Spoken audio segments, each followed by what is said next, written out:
Morning!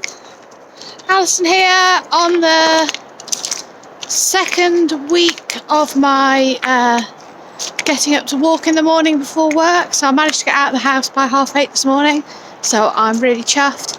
I did step on the scales this morning and I was about 1.5 pounds over my target weight. But I've had a lovely weekend cooking things like keto. I know I don't need to say keto in front of everything because that's all I eat, but it's a bit of a habit.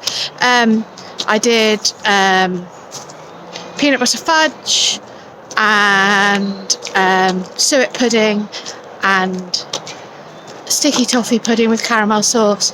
And last night after my dinner I had a pudding even though I wasn't hungry because it was so delicious.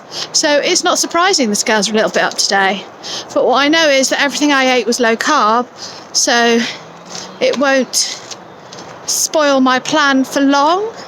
And all I need to do now is just be a little more sensible at the beginning of this week. Not so many sweet treats, and keep to my 16/8 fasting as well. So I'm out for a walk this morning, fasted. All I've had is my aloe vera gel and my electrolyte tablets and my other supplements this morning before I come for the walk. So we're out here in the lovely forest. There's my dog Daisy. I've got a full-on day at the desk to look forward to. I may try and come out for another walk later. Me and my buddies in the Keto Fitness Club are doing a step challenge this week on Fitbit.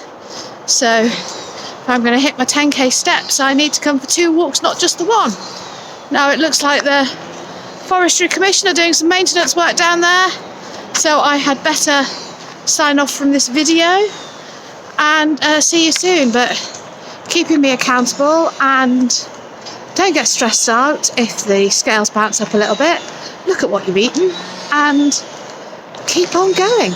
Bye.